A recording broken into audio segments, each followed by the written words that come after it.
giant season. Join us this October 1st through 3rd for our first annual Fight, Laugh, Feast conference. We are bringing a mix of beer and psalms, fellowship and food, and speakers who have been deplatformed by the evangelical elite and occasionally end up in Facebook jail. Step out of the boring, benign Christian conference circuit and step into the rowdy Christian world of engaging culture while standing firmly on God's word. Most conferences will lull your faith to sleep and teach you how to obey the 11th commandment, but our people, our culture, our country needs the high-octane gospel that applies to every area of our lives. So join us in Nashville as we fight, laugh, and feast together. Sign up now at fightlaughfeast.com, and we look forward to seeing you in Nashville October 1st through 3rd as we build a rowdy Christian culture for God's glory and our good. You know we at war with your gods, y'all. The flesh in the world gotta die. I'm just going to say right now that John MacArthar is America's pastor. Oh, Evangelical Pope, actually. I'm naming it and claiming it. Evangelical Pope. Jonathan the Pope? Is that what? I don't know if he would approve. $50 fine for not wearing a mask on the New York subway. Where? $50. I think Cuomo thinks he's a pope. And that $50 goes to abortions. That's what. Ooh. The Benham boys are coming up on the second segment. Of course, as you can see, we got Lieutenant Governor Janice McGeachin in the studio. Thanks for joining us. Act right. It's great to be back in person. Right. Yes. I mean, wow, you came back. You know what? Thank you. I mean, if anyone's you guys need to Google the first time we had her on. Hey, I was there when you went to the Capitol and you had your Liberate Idaho rally, Sure prayer vigil on the May 1st, and we were out. The governor had lifted his stay-at-home order, and that was the first place I went. Wow. Was that was to fantastic. see you guys. Yeah, wow. that was Thank you. fantastic. Thank you. Thank you so much. Respect. This show's brought to you by New St. Andrews College, or at least we're bringing it to you from New St. Andrews College. It exists to graduate leaders who shape culture living faithfully under the lordship of Jesus Christ. We need a lot of them. New St. Andrews College utilizes a classical and Christian paradigm for higher learning, emphasizing wisdom and truth more than pragmatism, integration and beauty more than specialization, and service and goodness more than power. This is they draw off the Christian heritage, stressing truth, beauty, and goodness, emphasizing Tripology. Small classes, rigorous discussion of classical biblical languages, history, music, theology, philosophy, literature. Maybe you've seen some of their recent God right there. Maybe you've seen some of their recent ads. Yes. On Black Lives Matter, on knowing the difference between boys and girls. I mean, it's kind of a big deal these days. To preserve its religious freedom, New St. Andrews does not participate in any federal student aid programs. They take no money from the government so that there are no strings attached to them. New St. Andrews College. Hallelujah. Gold. Hallelujah. Good. Hallelujah. Primary objective is to educate young Christian men and women broadly and deeply in the liberal arts from a distinctively Christian Reformed perspective to equip them for lives of faithful service to the triune God. Go to nsa.edu if you'd like to find out. That's really orange. What are you doing? Did the marketing over NSA approve this? No. Okay. No. Did Neil approve this? Neil. No, Neil didn't approve this. Did Neil- Jordan approve? No, he didn't even approve this. Yeah. Oh, Man, okay, thank what are we you. doing? All right, that's enough of Does that. the St. Andrews College have any Celtic or Scottish heritage? It looks like a Celtic knot back there. It on is their named logo. after St. Andrews. old St. Andrews. St. Andrews College was an old Presbyterian Reformation center of Reformation in Scotland. And so they kind of drove a bunch of the reforms, both religiously but also politically in England and Scotland for many years. And so this is an attempt to stake out the same ground. Because they believe in freedom. Yeah, you know, you've seen Braveheart. She's ready for this show. She's ready for this show. Believe in freedom. So, speaking of freedom, that was a good, turn the corner. We were setting it up for you. Speaking of It's a freedom, soft toss. LA's going crazy. So the judge, the county has protested John MacArthur's church opening up again. Multiple times. Don't they have something else better to do, like catch bad guys? No.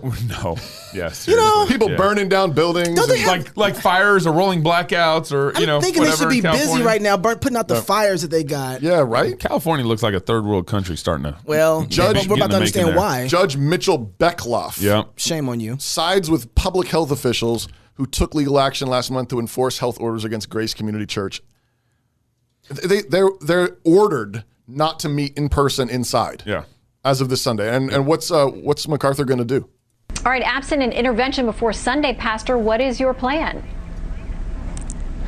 We're going to have church on Sunday. There is absolutely no reason not to have church as far as safety goes. A statistic, 1 1/100th of 1% of Californians have COVID. That's the number. And yet no one in the entire state of California is allowed to go inside a church. Doesn't make sense. Of course, we're under the authority of the Lord Jesus Christ, and he says have church, and we're going to have it. Wow. Two things he did there. One is he basically quoted a statistic saying, where's the emergency? Right. Define the emergency. 1/100th of a percent? Yep. That's crazy. Define the emergency. Secondly, he went back to, he's like, well, the bigger reason is Jesus is Lord and the church should worship regardless of what the governor says. And that's the bigger reason. Did you guys see Jonathan Leeman's new article coming out in support of John MacArthur? Oh, he came out in support? No. No, actually he didn't. You know, one of the things too, just to piggyback. Man, you had Toby fooled. You had Toby fooled. You had me for a second. Jonathan, we're still waiting to be a good one to write. Just some advice. Also, use some cultural capital, man. Now would be a good time. Your brother's he's firing from the, anyway. Do it. He's in a foxhole fight with your brother. The other thing I was thinking about, and I just want to say this, just a little thing at the end. It's not only John MacArthur's church who is under the authority of the Lord Jesus Christ. So is that judge. Yeah. So is that governor. So is that mayor. So is everyone in the world. So is the lieutenant governor of Idaho.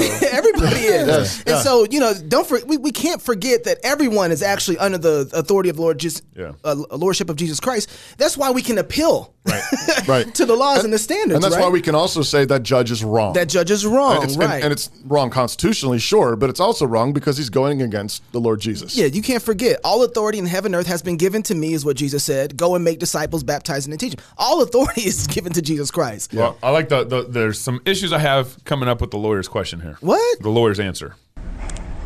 Okay, this is from the judge's order. He says the county health order does not discriminate on its face. Limited religious worship only because it appeals to events and gatherings, regardless of their purpose. The county health order allows worship to occur outdoors, virtually through the internet, in any manner that's not indoors with a large gathering or people.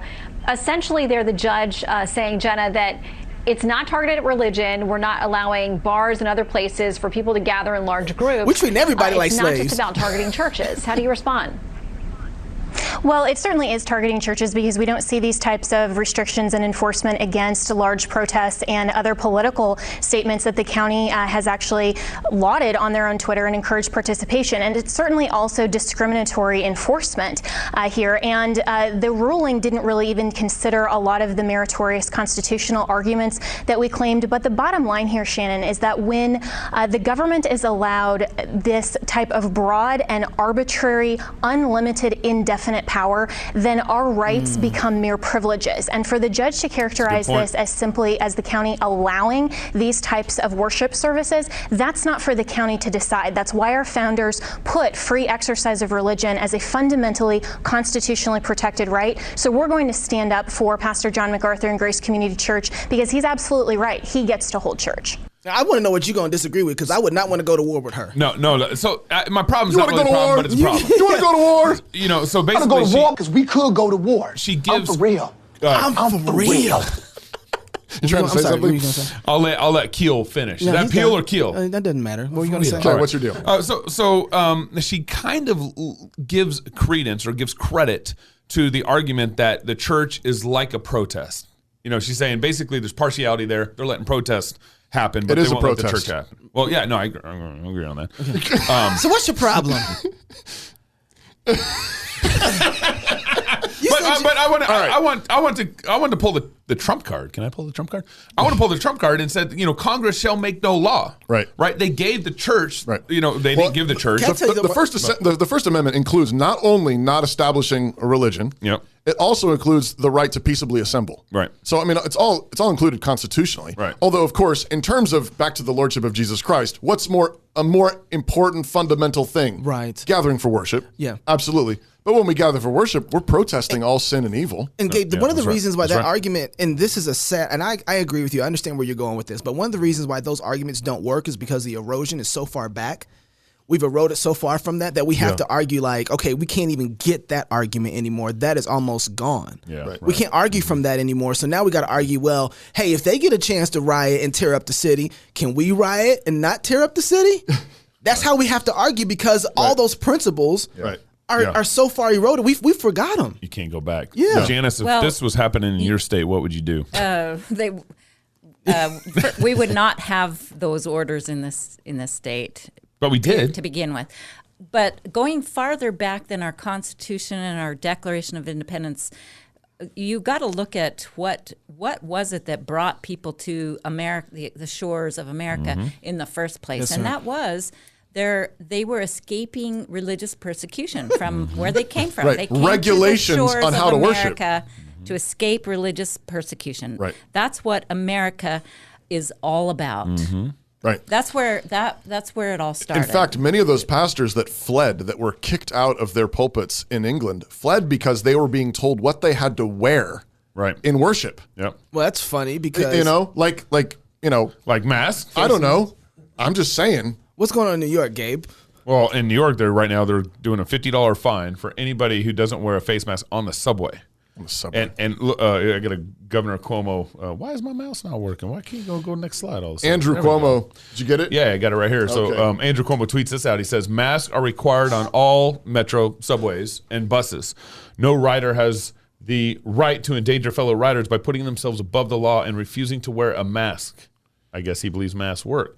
The vast majority of people are complying, and I thank them. For the handful who refuse, there will be a new $50 fine. Well, actually, no governor has the right to put themselves above the law.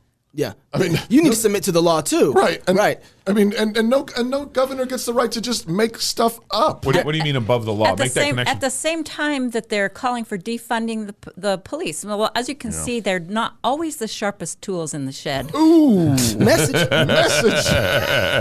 No, I mean, I'm talking about the law. I mean, the law is that you do not get the right to enforce something on somebody. Yeah, you can't legislate someone's face. You can't legislate someone's face. Right.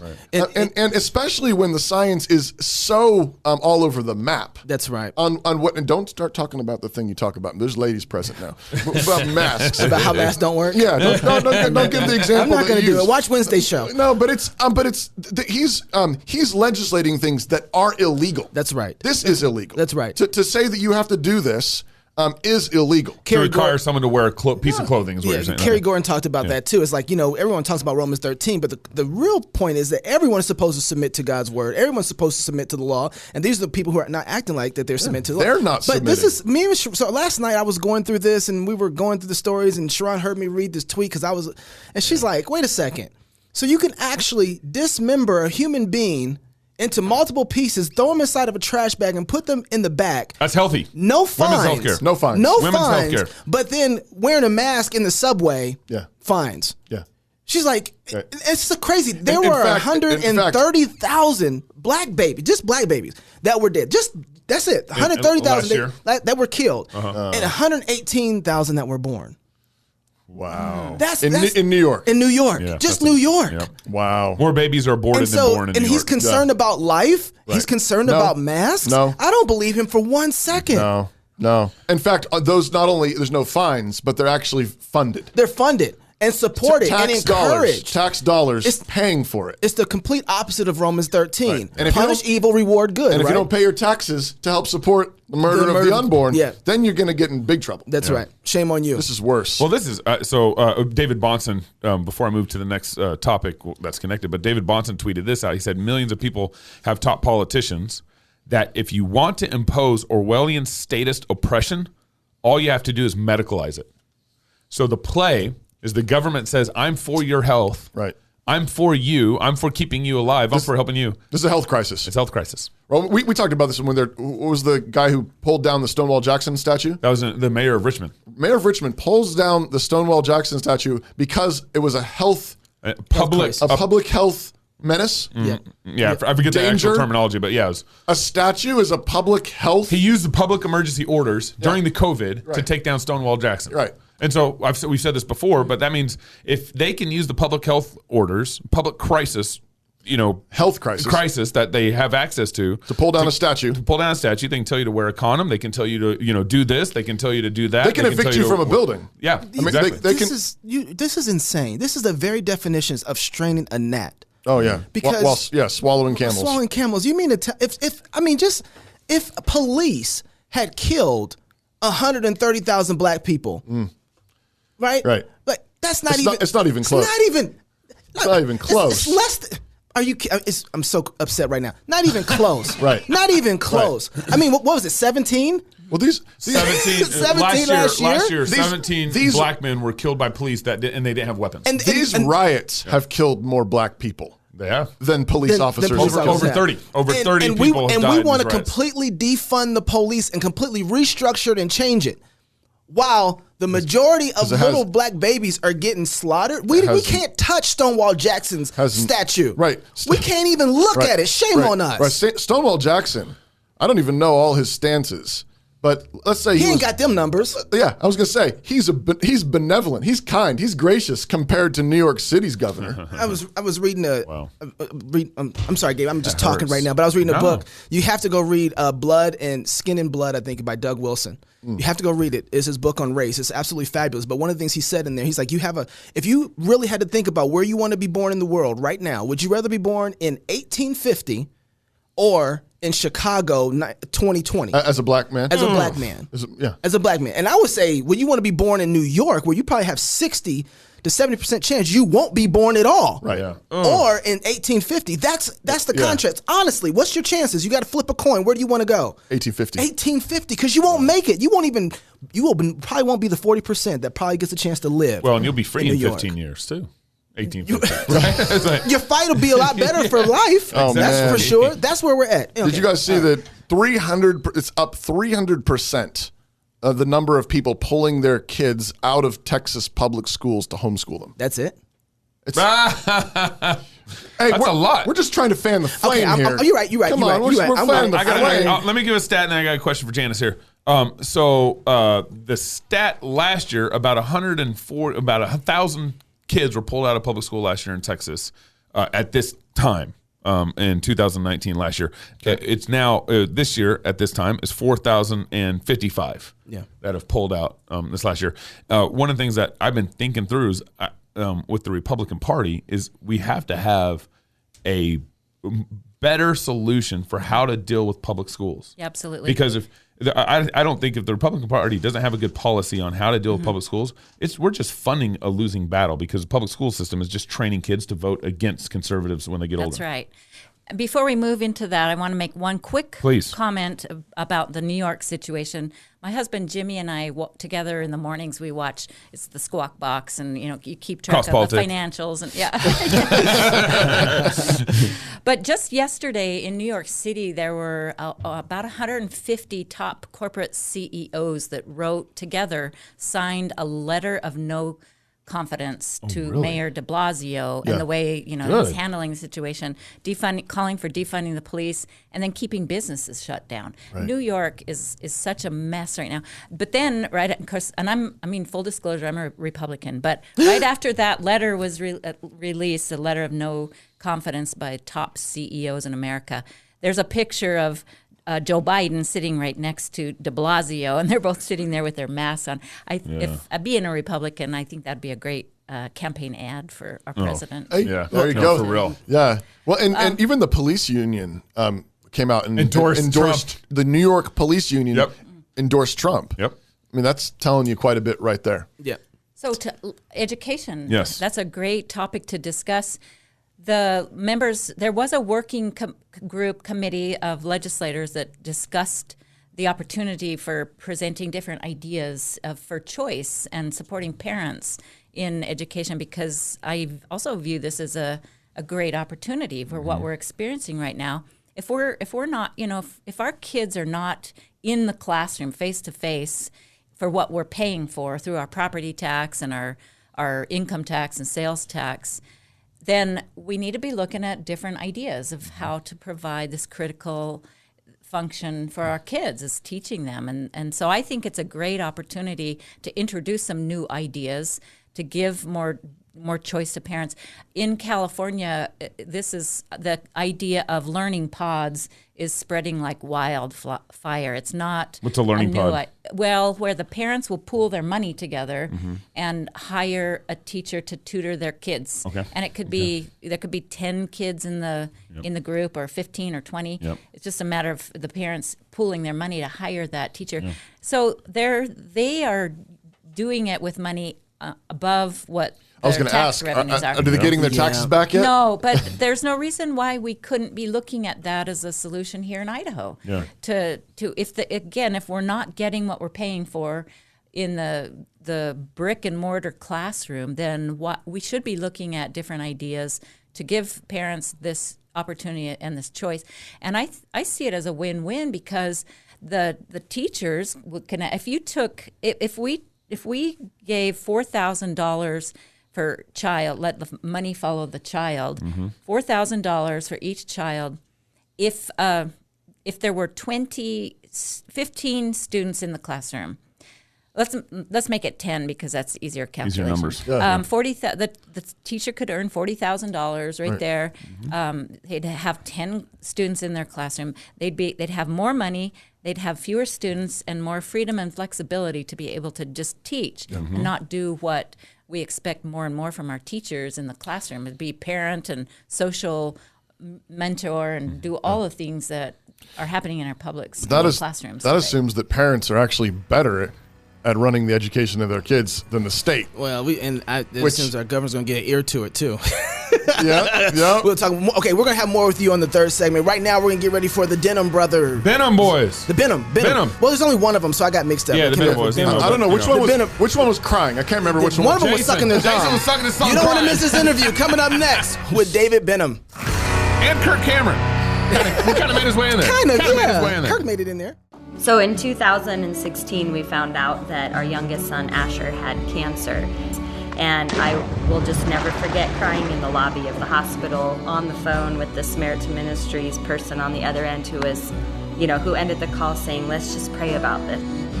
When it does hit you and you really wonder what's going to happen, it worked. It continues to be affordable, it works, and it pays the bills.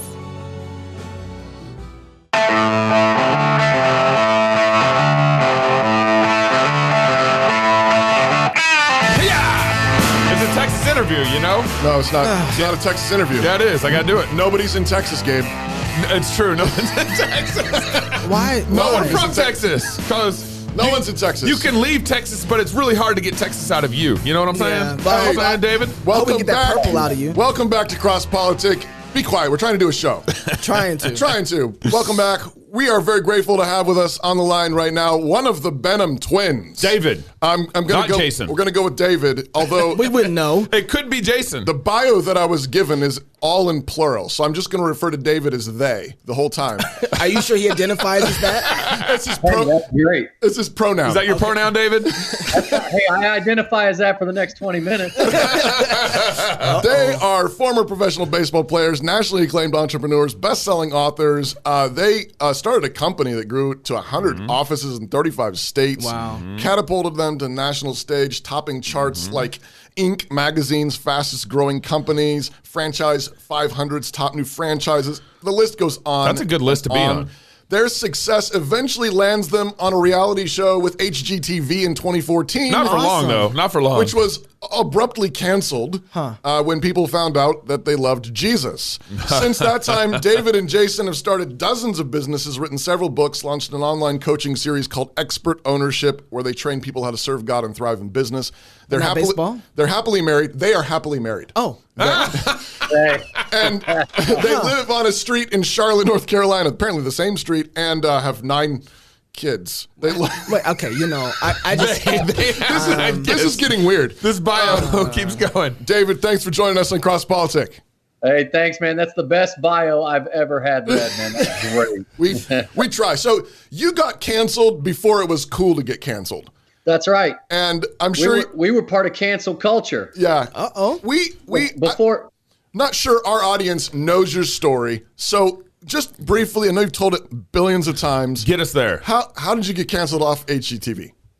Yeah, it was cancel culture and fake news before fake news and cancel culture worked hand in hand, and anybody even knew about it. Right. Jason and I, we after at the height of our business with 100 offices in 35 states, HG comes to us, and TLC also came to us, and both offered us reality shows. Yeah.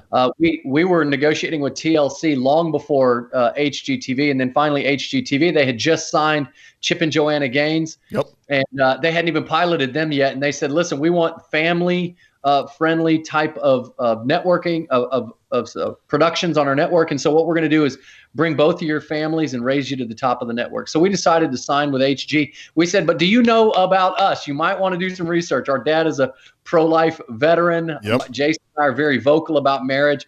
And here's what's interesting, and I want you to hold on to this. The people at HGTV said, we believe like you guys do, most of us do. We just don't talk about it.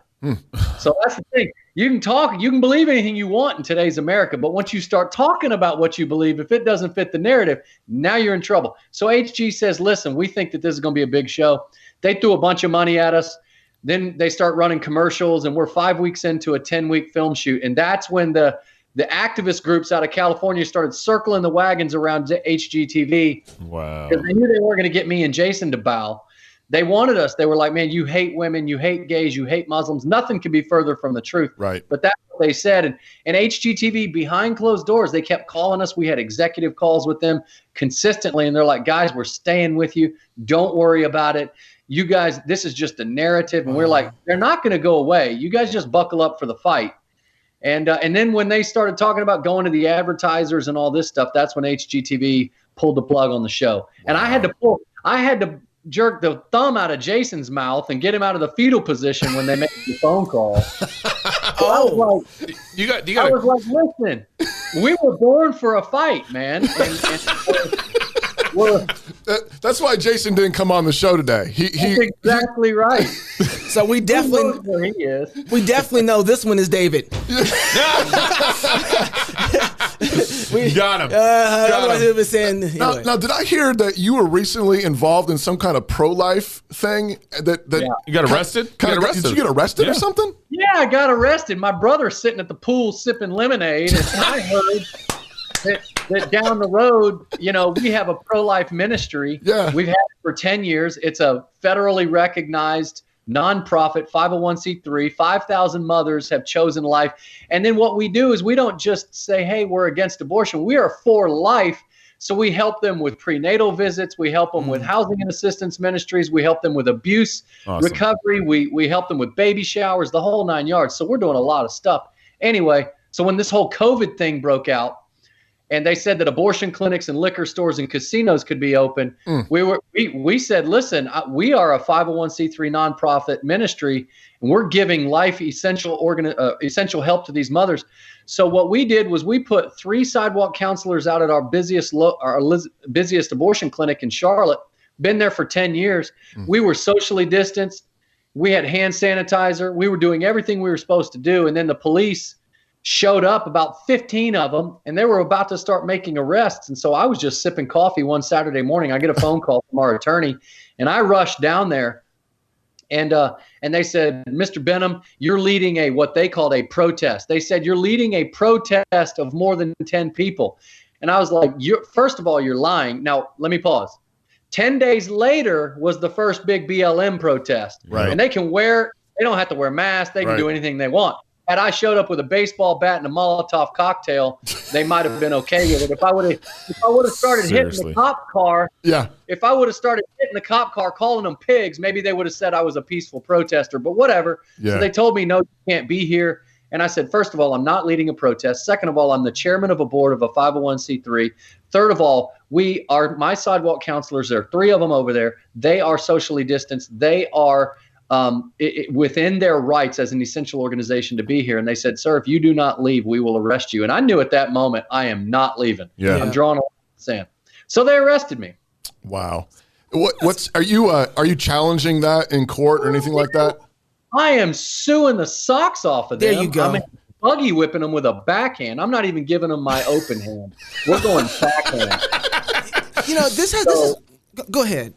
I was just going to say that the city of Charlotte had an opportunity. We gave them an opportunity to apologize. We gave them an opportunity to drop the charges for unlawful arrest and unlawful imprisonment because they put me in jail. Wow. They didn't have a right to. Yeah. And so they were using this whole COVID thing, and it was they're dead wrong. They know it.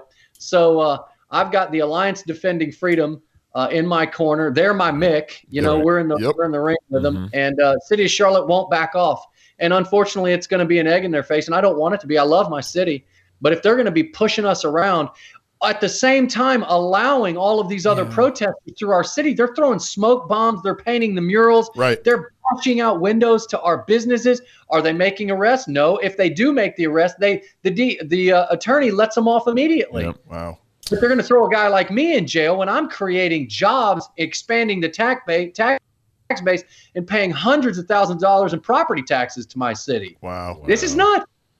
Yeah. This is it's funny because I'm hearing you talk and I'm thinking, okay, this is somebody who used to be an athlete, played professional sports, now has a business in real estate, pro-life ministry, and yet it's the kind of tone I feel like I should be hearing from our pastors. Ooh. Yeah, brother. Listen, I'm telling you, our pastors are drunk with three things: their income, their image, and their influence. Oh. And when people liking you affects your income, your image, and your influence, then you're going to be a gutless coward and you're not going to take a stand.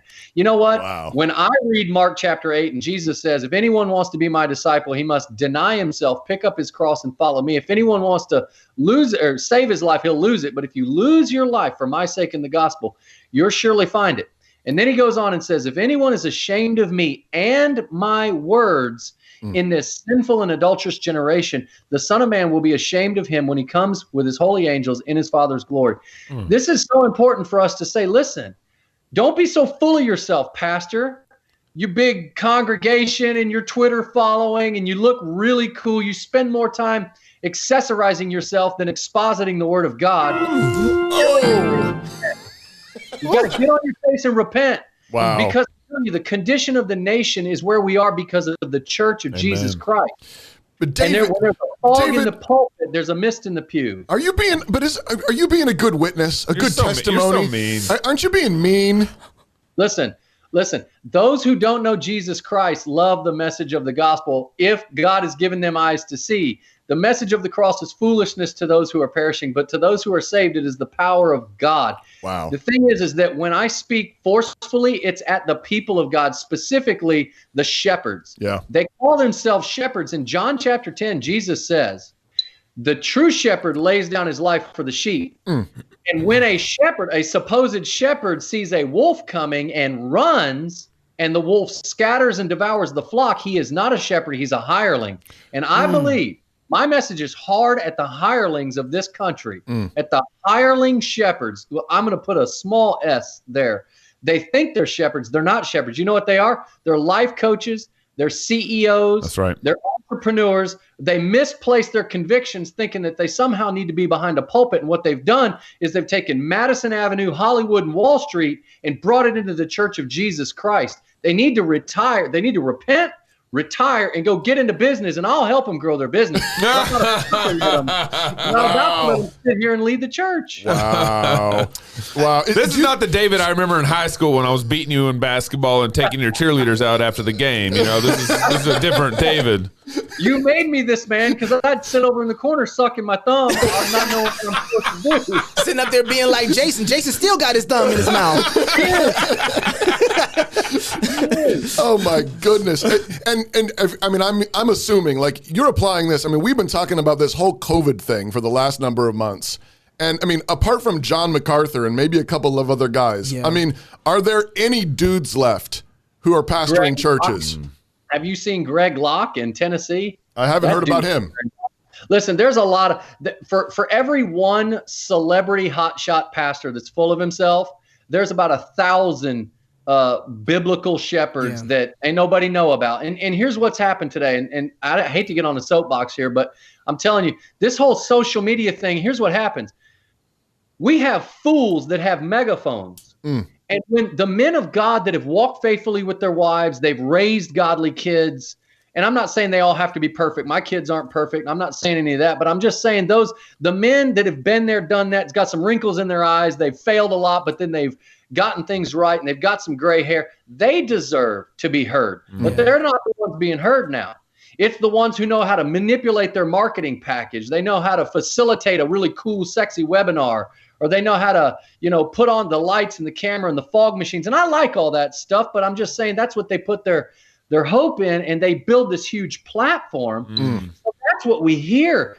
And so when people, are saying, man, I sure wish I was like a Hollywood celebrity preacher and all this other stuff, that's nonsense. But for every one of those guys, there's 1,000 that nobody knows about that are in the trenches. And it's those dudes that I pray. I've been praying hard when we're praying for revival and an awakening in this nation. Right.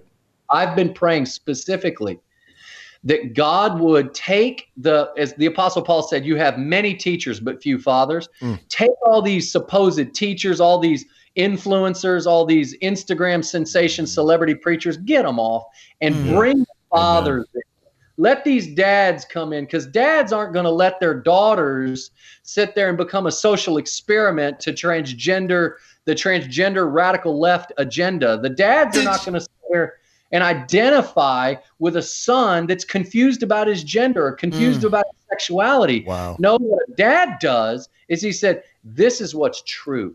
Even if it's not popular, this is what's true. This is what's going to lead to flourishing. And this is the way God created you. And I'm going to walk alongside you. That's what dads do. Amen. In such a hostile environment, I know a lot of what you're focusing on right now is people in business, Christians in business. So, I know you got packages out there, but the 30-second version of what's your advice to Christians starting businesses, in business? Maybe they're working for Apple or Amazon in very hostile environments. Yeah. How do you be a faithful Christian in this world? Especially with COVID right now too. Yeah. Yeah. Number one, I would always say shine the light. And here's what I mean. I don't mean just generic. I'm going to make it very practical. When you shine the light, you do two things. Number one, Matthew 5:16, let your light so shine before men that they may see your good works and glorify your Father in heaven. You better be good at what you do. You better hit that. You better hit those deadlines. Hey, listen, if you're a hairstylist or whatever, you better do it well. Make yourself the best you can. It's not just talents and abilities, but it's skills. That skills is on you. Talent and ability is on God. Right. Make yourself skilled. Become an artisan. Become a master of the craft. Jesus was called the carpenter. The word the carpenter in the Greek is tekton, which meant master of the craft. In other words, he wasn't some slob. So when we work in the marketplace, we got to be excellent at what we do, the way that we manage our money. Even then outside the marketplace in your own personal life, the way you speak to your wife, the way you tip at the restaurant, how you handle the people at the grocery store, these types of things, that's shining your light. That has to come first. Now, second, when you shine the light of the truth of the gospel, it also upsets the world. John chapter 3 says, and darkness hated the light because the light exposed that its deeds were evil. So we live in a time when the culture is demanding that we darken our light, right? Yeah. It's demanding that you darken that light. And if you don't darken that light, then they're going to bully and intimidate you to try to get you off of whatever it is that you're in, whether it's out of your job or off the reality show. We do not darken the light. We don't dim it. We don't darken it. We don't turn the light off at all. We shine the light with good works in the marketplace, and we shine the light with God's truth and spoken in love, especially speaking his truth whenever the something from the devil or some other agenda comes and sets itself against the knowledge of God. Wow. David, it's sad because I thought that maybe Jason was going to be here. My cousin, actually, I was talking to him, and you guys know each other. You might not know, but he actually had a message for you guys when I told him you were going to be on the show. Oh, hey, Jason. Hey, David. I know you guys, you probably had your workout recently, maybe this morning, and you probably want to brag about your WOD and how many burpees you did and what your time was. You know what?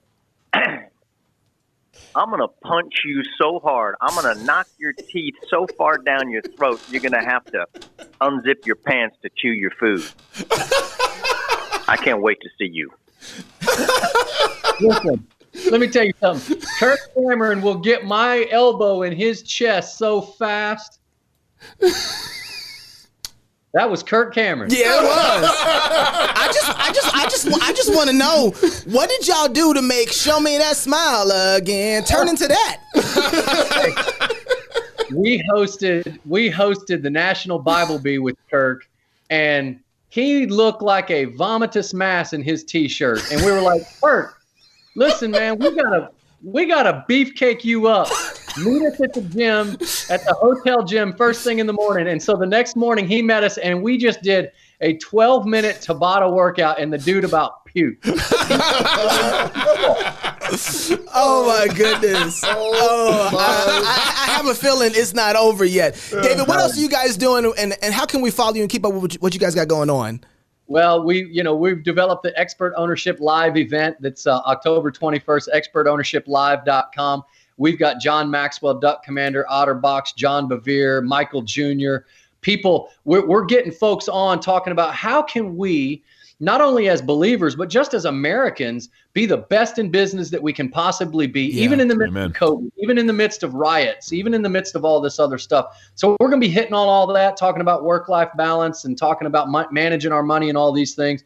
That's really what we're doing right now. And then we're really traveling the country, and we're speaking not only to believers, but just Americans in general. Yeah. There are things that are worth fighting for. Yeah. And you can sit quietly and you can sit back and be as comfortable as possible. But in a year or 2 or 3, things are going to change if we don't step in.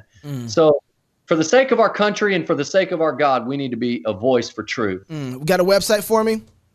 BenhamBrothers.com, BENHAM, BenhamBrothers.com, or ExpertOwnership.com. Both of them. Man, I can't wait to get on and tell Kirk that that message went over really well. Hey, David, thank you for joining us. Tell Jason salute, and we're grateful for you guys out there. Stop crying, Jason. Yeah, stop crying. Come on, Jason. Tell him It's to gonna come out be his mouth. More Cross Politics when we come back. David, you stay right there.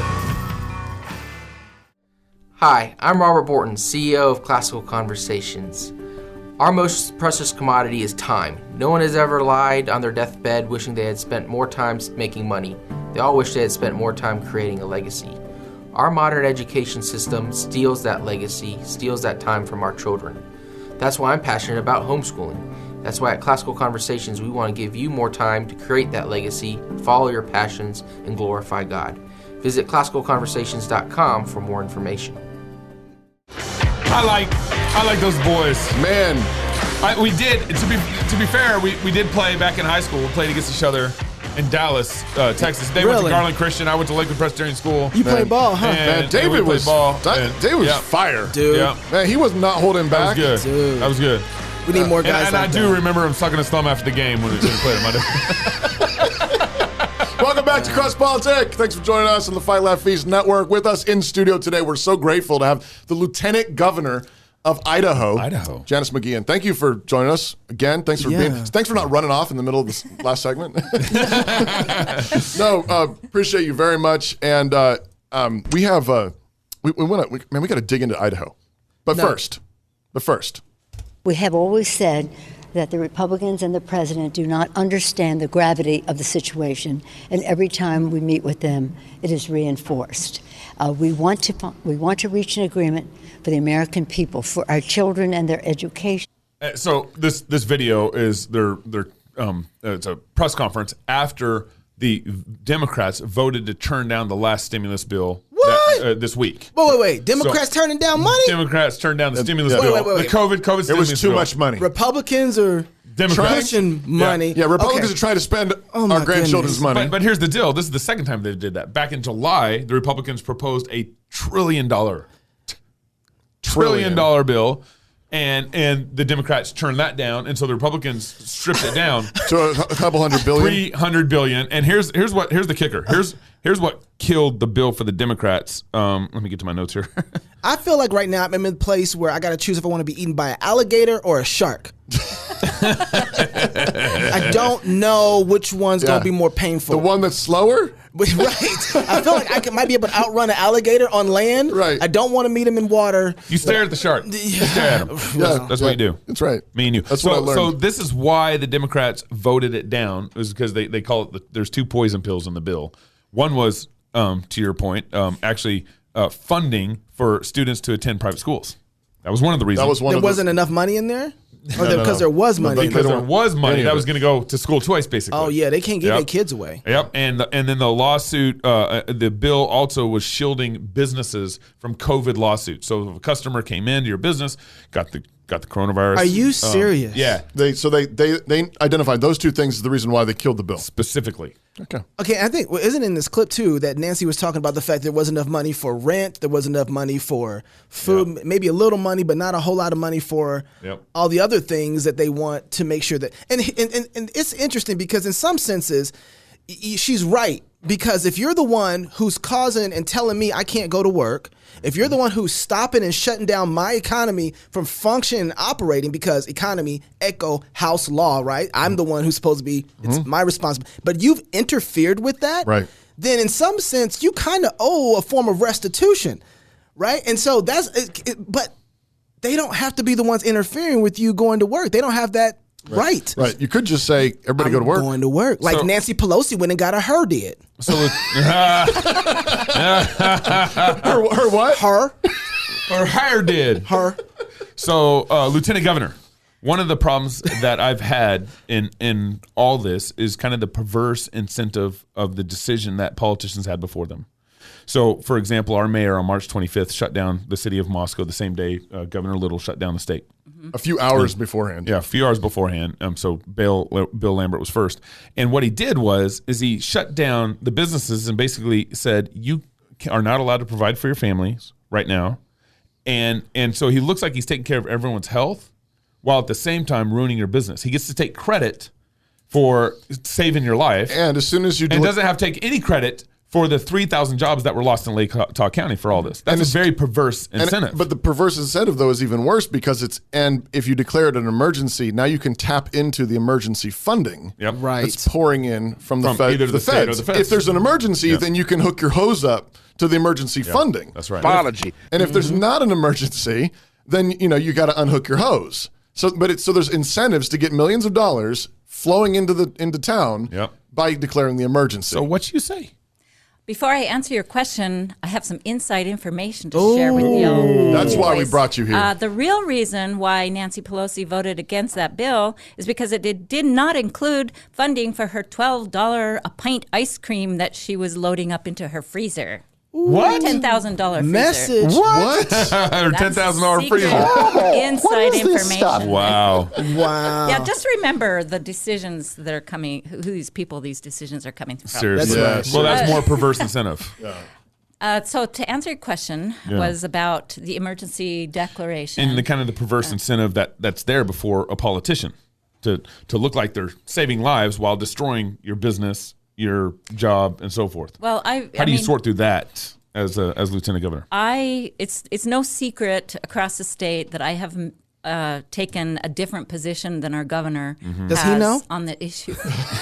Just wondering. The view I take is that there's no reason why we can't do everything we can to protect our frontline workers and protect the elderly and those that have compromised health conditions and protect our economy, and those three that does not have to be a mutually inclusive goal.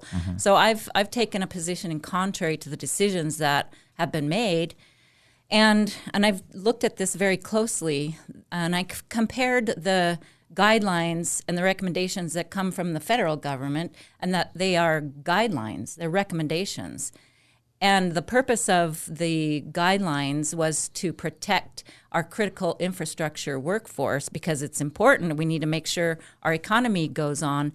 But never in the guideline from the federal government did it ever say that all business operation, if you don't fit under this definition of essential or non-essential, that you need to close your doors for operation. That's the difference between the federal guideline and recommendation and the order that the governor issued to the state of Idaho, a statewide order to stay at home, define which businesses are essential, which ones are not essential, and if you're an unessential business, then you need to close your doors and cease operations. It's written into the order.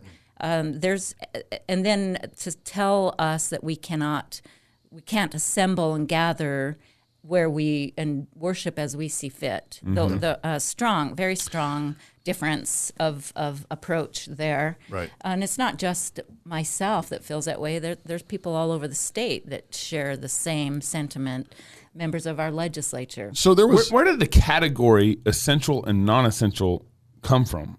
Well, I mean, who defined that?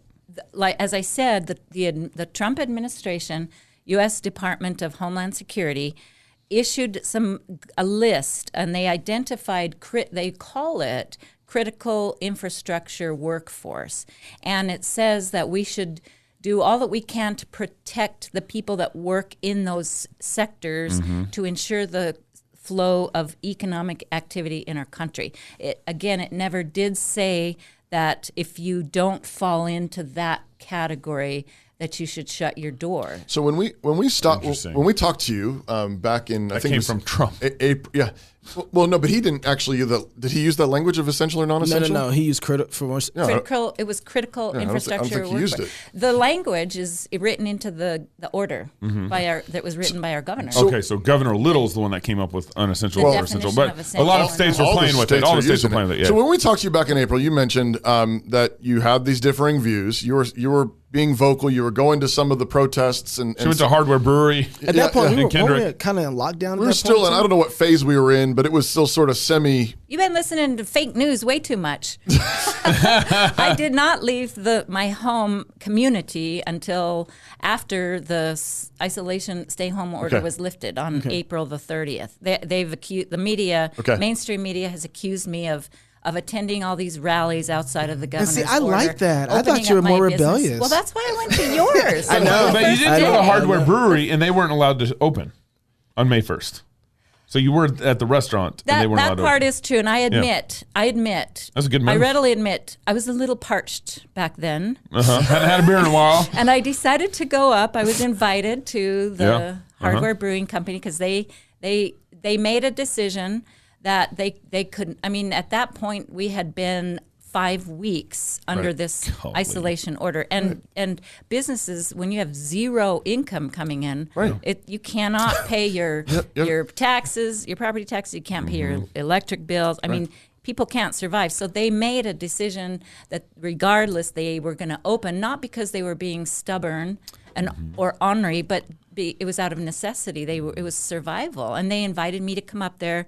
At the time, I was a bit parched, so I went up there and I had a delicious craft beer. Can I just say, Lieutenant Governor, that was a good move. Yeah, it was. That was a very good move. It was awesome. It was very good. So when we talked to you, though, you didn't leave the house until after the order. But you remember she was on her phone at her house. But you mentioned that you saw things differently, and particularly you said you not really heard from Governor Little. That there had been no contact with him. Little tension. Drama. Has that changed since then? Have you had interactions with him, and how's it been?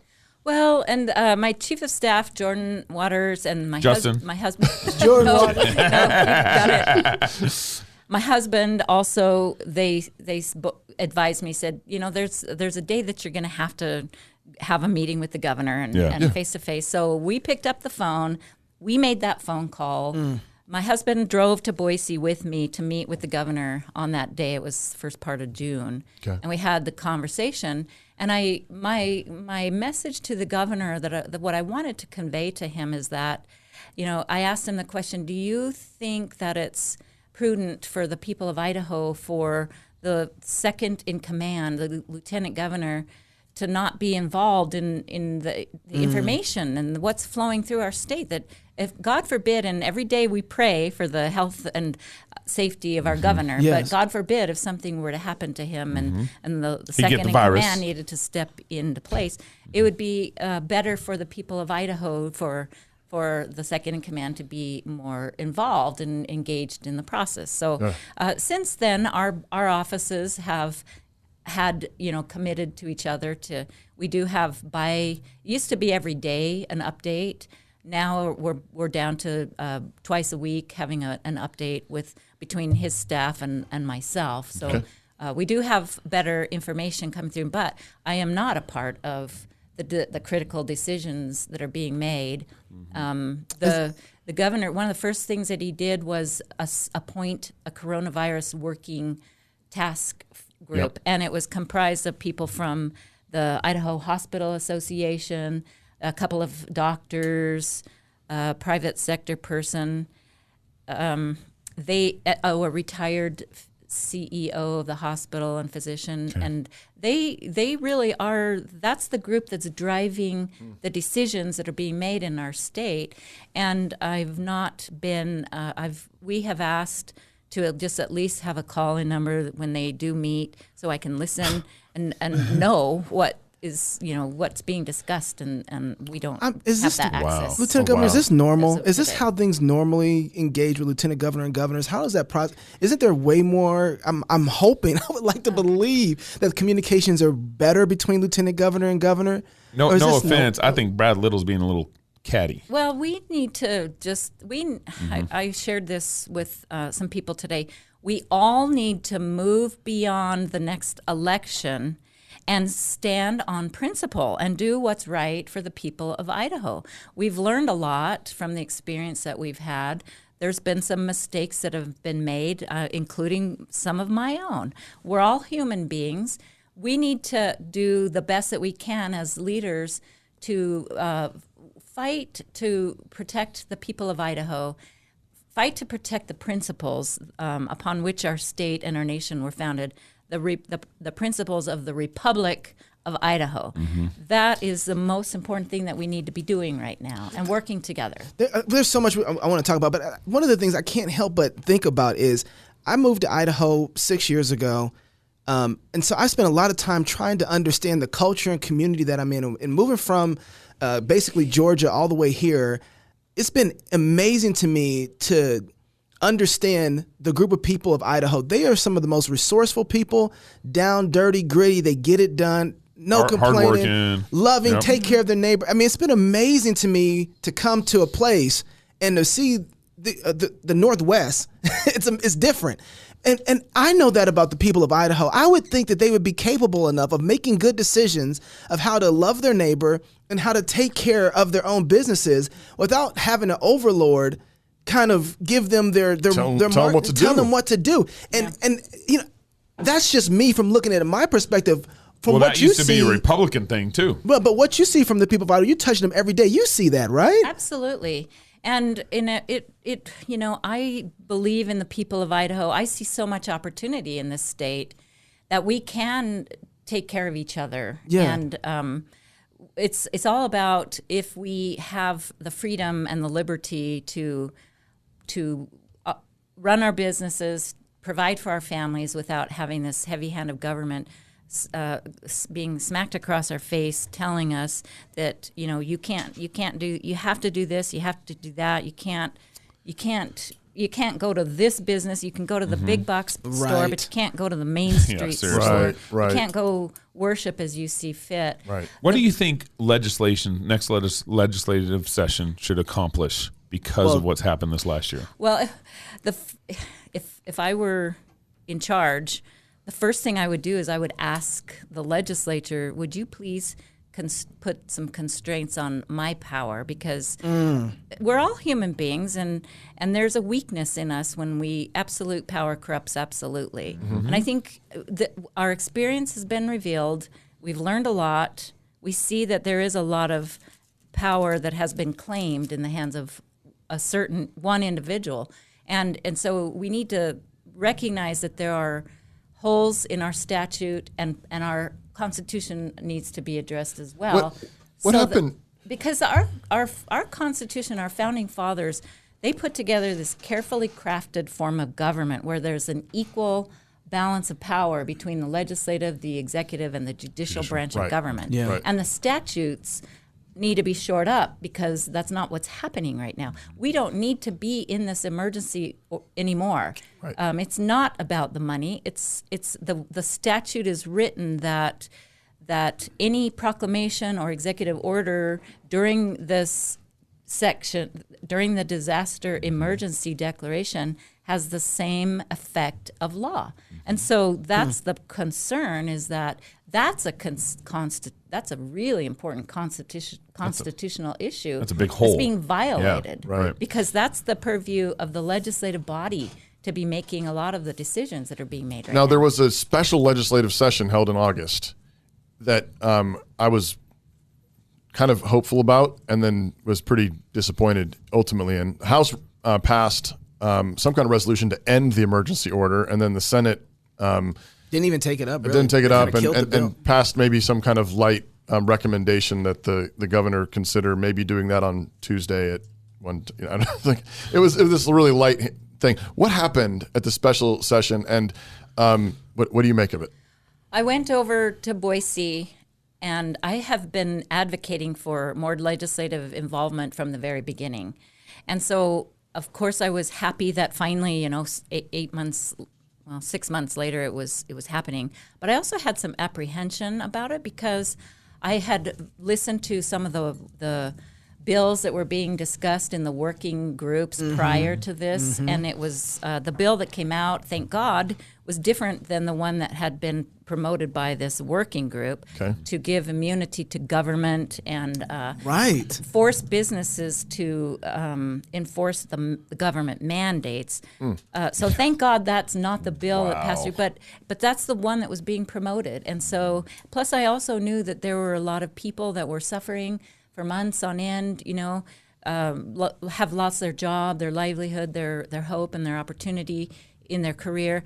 And at the time in Ada County, the health district had declared a shutdown even further, where only 10 people could assemble. And I'm thinking, how's this going to work? Right. The officials called themselves together. In the legislative body, there's over 100 members there. Right. Over 100, and that was in violation of the 10 minimum that the health district. So I was apprehensive, and I wondered how this was going to work. But what I did, and I called a few members of the legislature together on that morning, Monday morning, and we started off in prayer.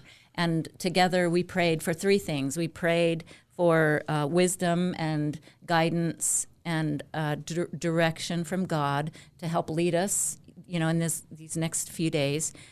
I asked that the voice of the people would be heard, and then we asked for the will that God's will would be done here in Idaho as well as our country. So I feel like, considering what was being discussed, the outcome was good because a different bill was passed, and they did ensure that in-person voting would occur. Now, on the resolution to end the emergency, the Senate chose to go a different route, and they claimed that they had some concerns about constitutional issues, and I can understand that.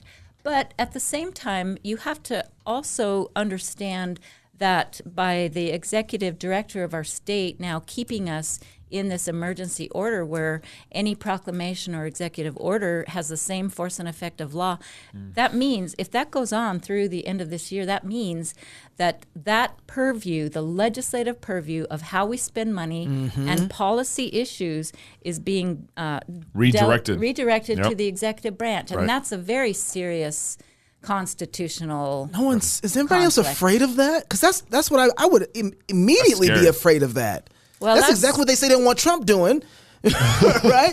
That's what I say. We need to all move beyond the next election and quit running things, as a campaign, and together stand on principle and do what we need to do to protect the principle. And so my road trip up north yesterday, today, and then ending tomorrow, that's what I want to try to do. And we have drawn up a constitutional unity pledge. I'll give that. I'll give you that. But it's basically, as Idahoans, recommitting ourselves to the constitutional principles that this nation and this state were based on, and that we can, together, sometimes standing up for what we believe in isn't always easy. Sometimes it requires helping others see when they have lost their way. Other times it requires a stern rebuke when someone stubbornly refuses to adhere to principle. And occasionally there will be conflict and turmoil as we work to apply our principles consistently to some new or unexpected situation. This is what I'm starting to talk about this because it's been a difficult year. We've a lot has been revealed to us. I think that what we need to do is learn from our experience from this year and know what we need to do to prevent these things from happening again. So what do you want to accomplish with this constitutional unity pledge? What do you want to accomplish with it? Have people commit to the principle and that we're all going to work together. Okay. I understand. Bipartisan. Yeah, but I think too we're finding out that there's no objective appeal. There's where do we go to ultimately to say, okay, guys, this is where we disagree. This is this is the law that gets to work out that disagreement. Are we all going to say we commit to this standard of doing things? Which it seems like we would, but we have to sometimes go back and refreshen that idea that, like, oh, guys, remember, this is how it works. This is what we agreed to. Here's the Constitution. Let's commit back to that. Remember, we all said that's what we were going to do? Yeah. And I think you're right. We've kind of forgotten that, and that's something that... When you say, last question, I know we got to go. No. You all right? We have Lieutenant Governor here. Okay, we just take advantage of whatever this. she says she done. Shouldn't have anything else. I'm getting hungry. Yeah, Gabe's getting hungry. When you say lessons learned, things we've learned that we don't want to go back and do again, are you specifically talking about the shutdown? Yes. I mean, and the violation, the order to self-isolate, to me, that's a violation of the code, the definition for healthy of the code. people. That's right. That you're supposed to separate people who are infected and We're sick. So that's clear in the Idaho code. No person at any level, not even county commissioners, have the authority. Did I mention I'm running for county commissioner? No. Did I mention that on the show? Okay. That's beyond any of our authority to order a business to close their doors, unless they're doing something illegal, of course, like cooking meth or running a prostitution ring. Wait, that's illegal? Cooking meth? And most important of all, the government should never interfere in our right to worship freely as we see fit. And that's a violation of our basic constitutional I think it's really helpful. I appreciate this. I really like hearing you say specifically the things that we need to learn. Yeah. I Don't be vague. That needs to be said loud and clear. And I think there are a lot of people that are afraid. I think they think they're a minority voice. A lot of the people who have been scared. I think early on we didn't know what this was. Yeah. But it's clearly a panic. That's what we've had. We've had a panic, not really a pandemic. Yeah, that's right. And I think we should still protect those who are vulnerable. It is a bad disease that can kill the elderly and those who have other conditions. But the thing that I think needs to be pushed back against that panic is the truth. Right. Yes. Which is, it isn't the thing that we thought it was. And we really do need to learn these lessons of we do not have the right to close down businesses. We do not have the right to isolate the healthy. We do not have the right to forbid people from gathering for worship. Right. I think that needs to be said loud and clear. Yeah. Yes, and we need to look to the future for our family and our kids and our family and these young people here in this community all over the state. That if the ice cream eater ever came to Idaho and ran for governor, or Kamala Harris ever moved to Idaho and call ran her for Commie governor. Harris. Commie Harris. If they were to move to Idaho and run for governor and be the one, we need to decide if we have holes in our statutes or in our Constitution that has allowed this to happen. Right. We need to think beyond into the future. What we need to do today to protect that carefully crafted constitutional balance of power. Yeah. To protect the republic. I've said this before, but I really see this as what's happened with this whole pandemic has been a failure of our previous generation's leadership. All the people that are making all these decisions are 60 years and older. They're the baby boomer generation. Our mayor, our governor, all these people, they're shutting down all these businesses and all this opportunity for younger people to work and make money and to set themselves up for a better future, and they can't do it. And it's the previous generation that's making these decisions on their behalf. It's absolutely horrific in my mind. Yes, they're not living in faith. They're living in fear. Yeah. And that's why it's a good thing that we have some young up and coming people running for Latah County Commissioner. Really?